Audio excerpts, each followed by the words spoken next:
Alright guys, as the title says, here is the new project. It is a 96 Chevy Suburban.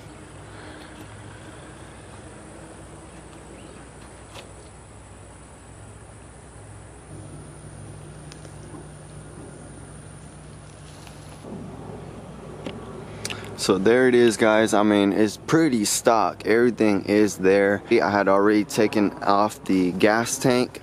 I wasn't gonna make a video on it, but might as well. The gas tank had rust holes in it, so it didn't have no gas, and the fuel pump was bad. It's pretty easy to drop these tanks, or on trucks. It's pretty easy overall. Be changing that on out. I'm gonna be showing you guys the parts, and as well I'm gonna be restoring a little bit of the parts, painting them up. For the motor, this is a 350, a 5.7. One of the other things we'll have to go ahead and fix is the fitting for the water pipe. I already took out the broken fitting that was in there. You could just easily chisel that on out and just make sure you don't hit the threads, but need to get a die for that before I put in the water fitting. Besides that, I'm just going to be putting in that gas tank, fuel pump, start it on up and get it off of the trailer here. Now quite honestly, I'm not sure if this is the original engine or not.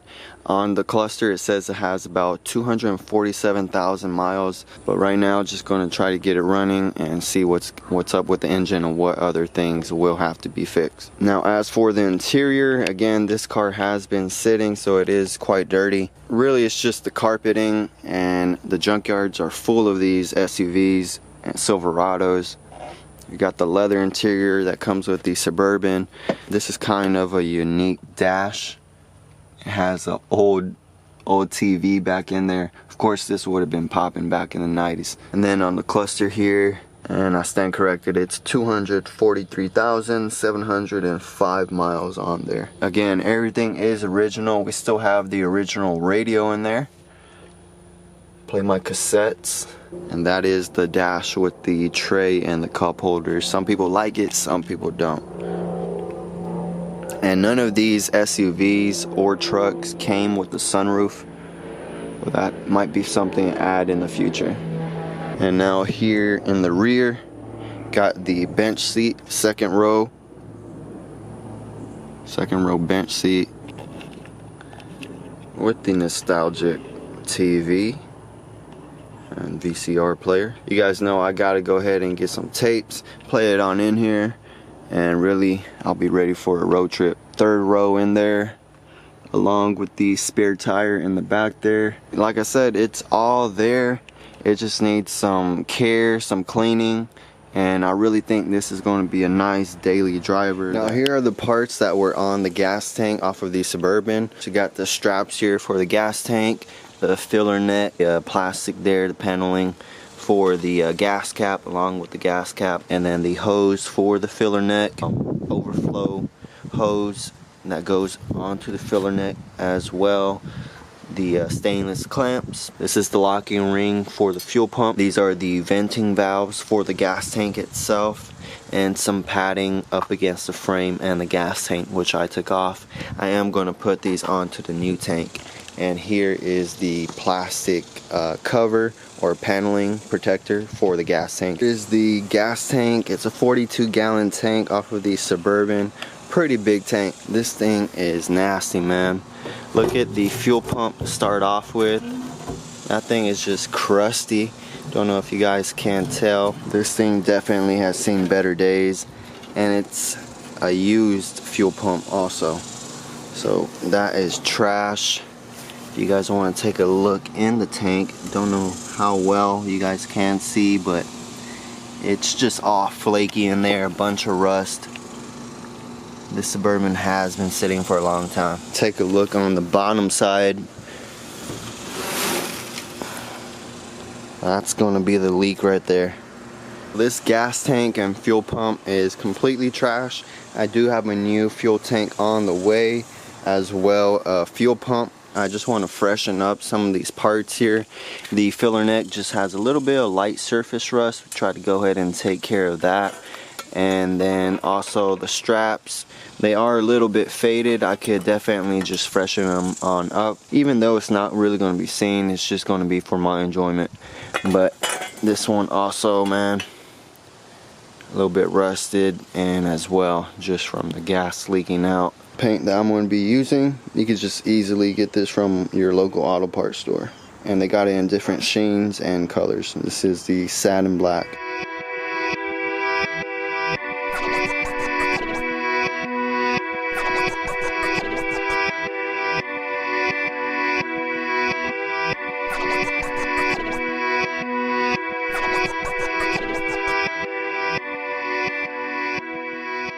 Guys, so the gas tank has just got delivered.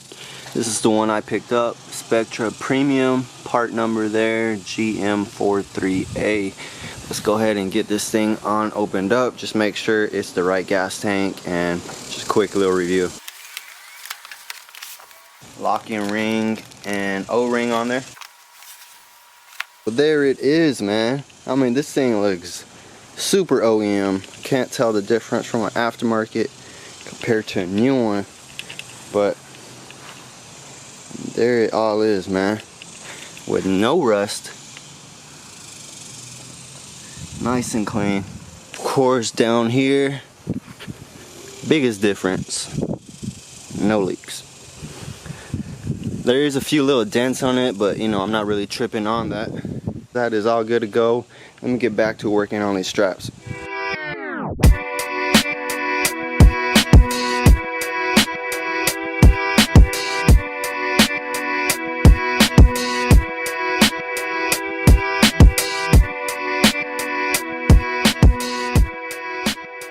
Another thing that I want to paint or make look better is this plastic cover right here for the gas tank. This is underneath. If you guys could tell, it has like some sticky sort of, I don't know, nasty part. It's a little tacky. And that's just from the gas leaking on out from the gas tank, and then you can see all the rust there, and that's another layer of that stickiness stuff, whatever. I just want to go ahead and make this look better. Again, this is super not necessary, but it's just something extra I'm going to go ahead and do. So I'm going to just sand it on down and just lightly sand underside here and prep it up for paint. So it is the next day. Actually, what I did last night, I covered up these holes with some duct tape, put some vinegar on the inside here. It softened up some of that old gas that was in there, and then let it sit overnight. Added some dish soap, just got like an old toothbrush and started scrubbing it up. There were some harder areas, just it was caked on there with that old rust and gas. I got a wire brush and that seemed to help take it off. Then I just got a razor blade and scraped it on off, and it's not too bad at all. Of course, you're not going to see this. The reason why I decided to try to take it off, that old gunk and stuff, is because it smelled like old gas, and I didn't want the car smelling, just reeking. I'm going to get back to it and just sand on the underside here, section that you're going to see, and get it prepped up for paint.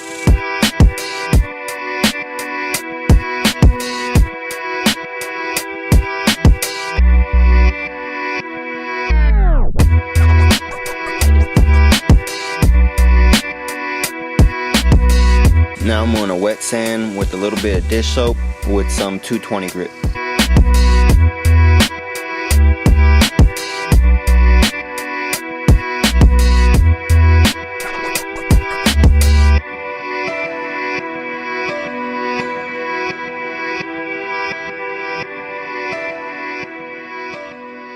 So everything's sanded down with 180 grit, then wet sanded with the 220 grit. You guys just saw me wipe it down with some alcohol. Make sure to get all the debris and oils off of the plastic. Paint that I'm going to be using is the Sem Trim Black. This looks very nice, guys. If you guys seen some of my other videos, I've definitely used this in the past, and it looks very OEM, very stock. With this paint, I'm going to put 2 to 3 coats, as I always do. Now, of course, it can be sanded a little bit better, but there's so many pits, and just from the natural formation of the plastic. Again, this is going to be underneath the vehicles.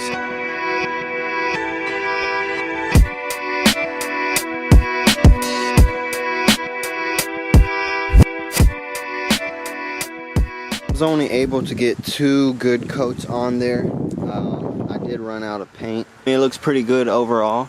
I do see some areas where I could have sanded down better, just so you don't see those sanding lines. I don't know if you guys could kind of tell, like right there, there. And it's pretty much the areas that I was having trouble with trying to get some of that old gunk off. And so for now, I'm just going to let this dry. Okay, so I need to put the gas tank together. I need to put on the vents here. There's 2 of them. And then as well, of course, we're going to put on the fuel pump. So the vents that I purchased are from AC Delco. Part number right there, 156-40448. And there are 2 of them right there. And they just simply just get pushed right onto those holes there. And of course, we're going to have the hoses connecting them. So let's do that real quick. Put them in there, twist, and they're locked in there. The next thing you need to do is put in the fuel pump. This is a brand new OEM fuel pump that Chevy uses. This is the Delphi Technologies. There's the part number right there, HP 10003, and the O-ring just goes right on top here to seal off the gas tank. Here we have the brand new fuel pump. It's exact same as the stock one. Oh, here it is. Just going to drop it on in there. Just go ahead and put that locking ring.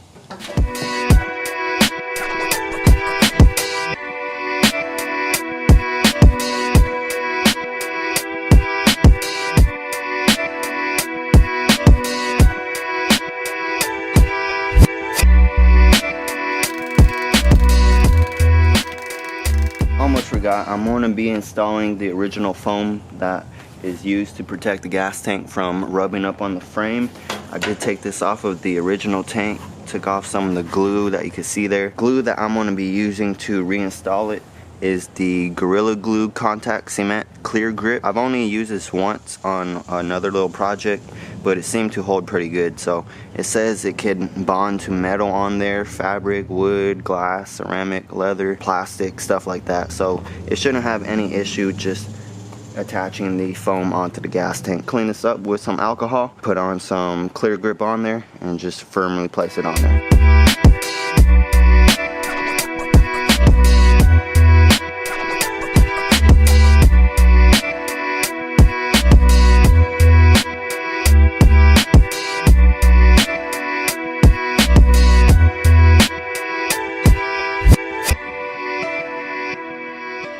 As for the filler neck, it does have a ground strap on there. That ground strap was pretty nasty and real corroded looking.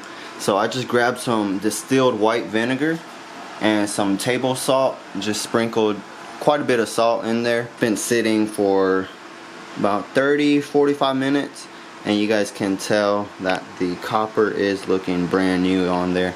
It's kind of hard to see with the camera, but I'm going to take it out of the vinegar and let it dry.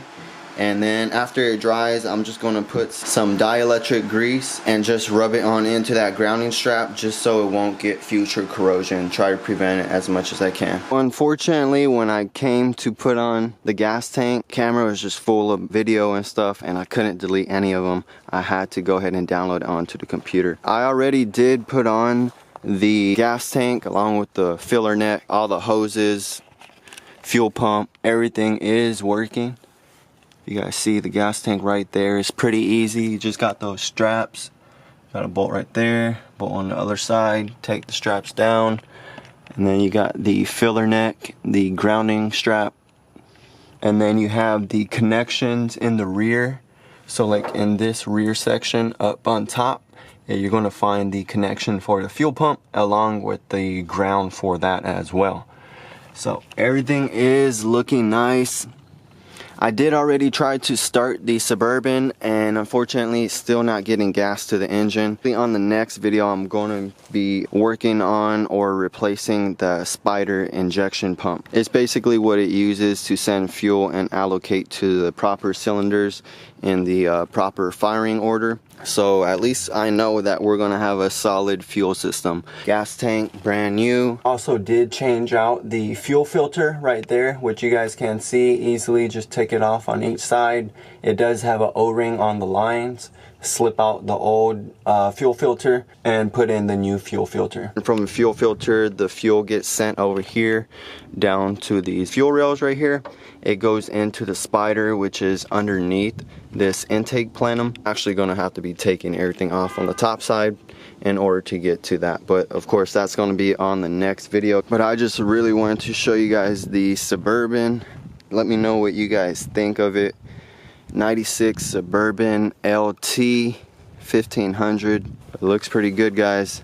I think it does. I know it does need some care. Everything needs to be taken out, cleaned on up, and I think we're gonna have a solid looking car and possibly try to get that screen working. I think the car looks pretty solid for what it is, and I think we're definitely going to have some fun with it, add some variety to the channel along with the other projects, and just see what I could do with this thing, man. Big body, Suburban. For sure you're going to catch me swinging in the city, man.